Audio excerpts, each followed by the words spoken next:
Welcome to Morning Glory Farmstead. My name is Lolly, and this channel is all about gardening, animals, and nature.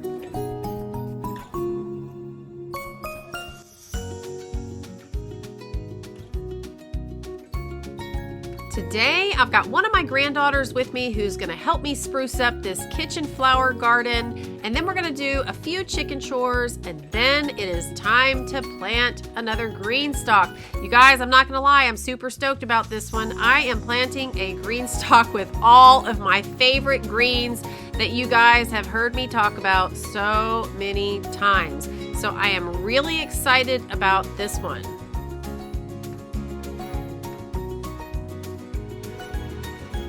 And I do want to mention one more time, you guys, that GreenStalk is having their summer blowout sale. Y'all, these prices are incredible on bundles and also on single GreenStalk gardens. So if you guys are interested, if you've been thinking about trying one, maybe you want another one so you can have an additional one to plant in during the winter, now is the time to do it. Those prices are amazing.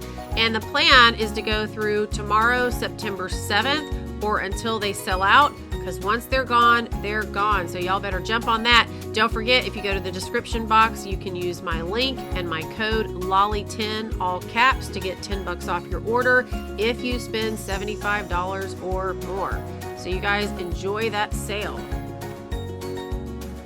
All right, today I am going to be planting a 5-tier leaf planter because it's for my greens. There's really no use in using the original planter, which could be used for something that has deeper roots. So I'm going to use one of the 5-leaf terracotta planters that I have and get these going for the fall and winter. And y'all, I'm really excited about this because I have no pest pressure during the fall and winter. It is amazing how much of a difference that makes to me.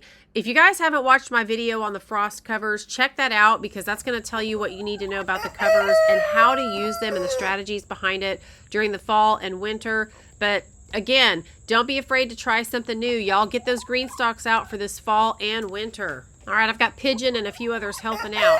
Okay, so I'm going to grow butter crunch lettuce and giant noble spinach from In My Gardener. And then my go-to is always Baker Creek.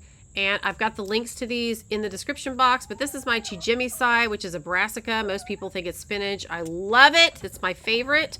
Landis Winter is my favorite leafy lettuce. And then I've also got some Georgia Southern collards and some kale. Y'all, I love all of these so much that this is like one big party in this GreenStalk. This is the party stalk. Pigeon, why don't you come on over and tell everybody which one is your favorite? Which one do you like the best?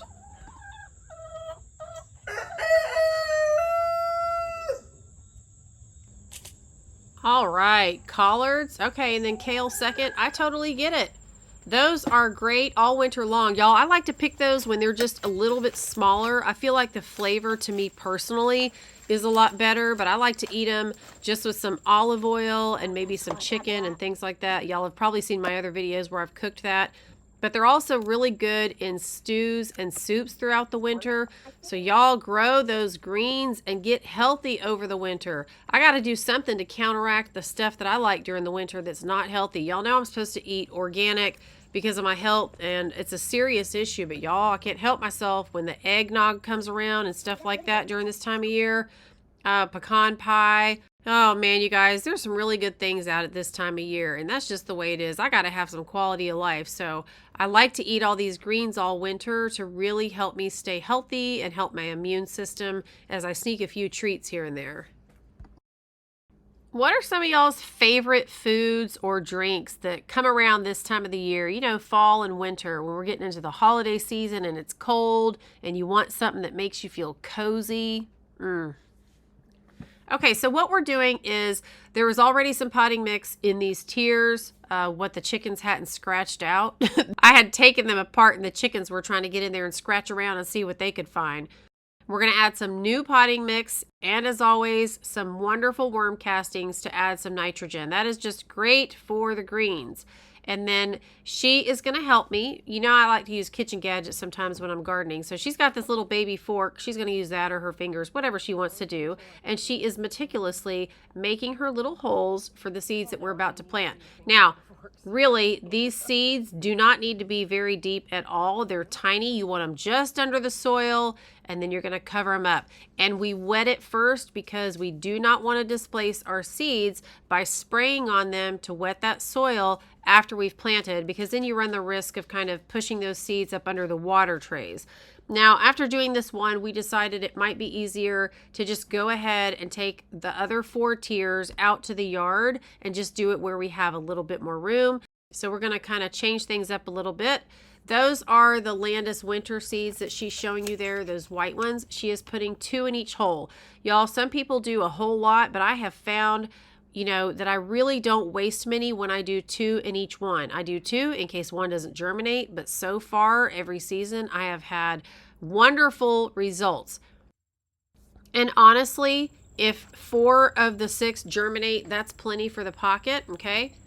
So here she is planting some kale. Those are just a little bit bigger than the Landis winter seeds. They're a totally different shape, kind of hard to see in there. So she's planting those and then just lightly covering them.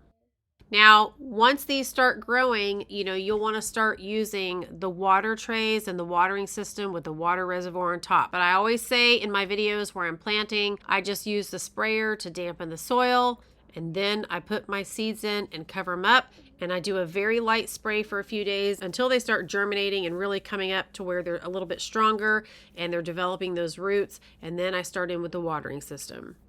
Now I'm going to do a whole tier of the Butter Crunch, a whole tier of the Chijimisai, and a whole tier of the Landis Winter. But on this one, we are alternating between a couple. When I'm planting the kale, I usually alternate it with something else because the root systems are so huge. So I like to plant it next to something that doesn't have such a big root system.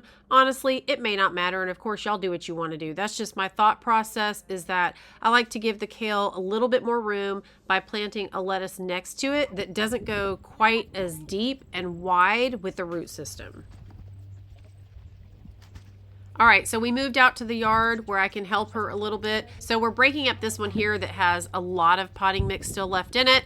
And then we're going to distribute that throughout the other 3 that are left too, so that we kind of have an equal amount of the older potting mix, and then we mix in the new potting mix and the worm castings. I just wanted to, put this little tidbit or this thought in your mind of, don't keep your gardening to yourself. If you have kids, if you have grandkids, and I don't care if your kids are grown. I mean, I have 5 grandkids, so obviously I have grown children. But share your love of gardening or whatever hobbies you have, whether it's art or even playing an instrument. I play piano. I know my grandkids are learning how to play the piano. But whatever you have, share that love with your grandkids. You guys are your kids. They're like sponges. Share your gardening with your family, with your friends, with coworkers. Share your food with them. Let them taste the difference of what it's like to have something fresh out of the garden as opposed to what they get in the store that is just not right out of the garden. Y'all, that stuff sits there for a little while sometimes before we get to eat it if you get it at the store. Now she's helping me and we're making some great memories, and she's learning all about green stalks and things like that, but she's also learning about gardening at home. So she's going to grow up with those skills and that know-how, and y'all, that really sets them up for success when it comes to learning how to grow their own food and the work that it takes to do it, and just how rewarding it is when you get to eat what you've grown. My daughter's really good about letting them all get out there and take part and learn about it and get their hands dirty. So that is just a wonderful thing that you can do for your kids or your grandkids. And like I said, sharing your love for gardening with your coworkers and friends and family is really a gift. And y'all, speaking of gift, I think that these green stalks make amazing gifts, and especially when they're on sale right now. If y'all have somebody that's been thinking about it, or you've got somebody that you think would really enjoy this and that it would give them something to do throughout the winter or even the spring and summer, this is a great time to go ahead and invest in one when the prices are way down during this blowout sale. So I'm just putting that out there for you guys to think about. These make fantastic gifts, and what a fun gift to surprise somebody with during Christmas time. Now my GreenStalk patio is completely full, and so I can't put this one there, and I've already got one out in the front of the house too, near the front door that I can get to pretty easily and also move up close to the house. So this one's gonna go in a spot kind of in the corner of the garage door area outside, and that way I can push it out into the driveway when I want it to have more sun. If there's a storm coming or a lot of snow, I can put it up close to the house and protect it. So I think these greens are getting the best setup, having that garage door and wall there to protect one side and to block the severe winds. Because like I said in my frost cover video, if you can get your GreenStalk up near a structure during the winter, that's really going to increase the ability of the frost cover to do its job. Man, y'all, during the winter, wind can be a serious problem with plants because it just makes it so much colder. So having that one wall, at least on one side, is super helpful. What do y'all like to plant in the winter? Like, what are some of your favorite things that do really well in the cold? That might be helpful information for other people who are watching this. Something else that I want to bring up is growing from seed. I mean, obviously a lot of you start things from seed, but I never realized until about the past year and a half how many people don't start things from seeds. They buy the starter plants from the store, or they're unsure how to start from seed, or if it's really going to work, if they've got a green thumb or a brown thumb or all of that kind of stuff.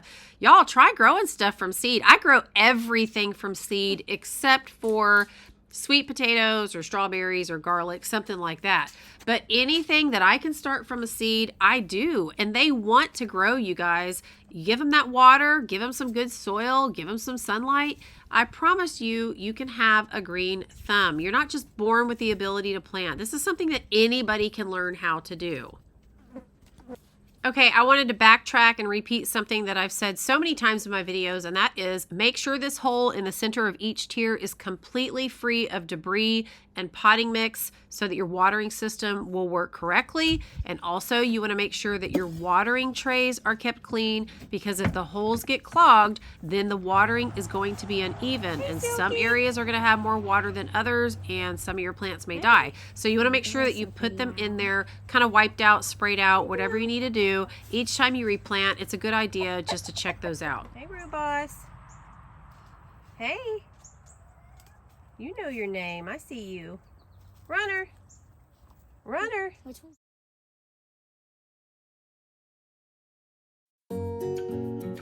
All right, so for those of you who enjoy watching the chickens and looking at the beautiful flowers in the flower garden, I've got a little bit more footage of that again. Y'all, I cannot believe these flowers are still going. We are months into this flower garden and there are still new ones blooming every day, even though some of them are getting dried out from the heat. It's just been beautiful. So you guys enjoy this footage. I thank you so much for spending some of your day with me. I think you guys know how much I appreciate it. I really enjoy your comments and love interacting with you guys and getting to know you.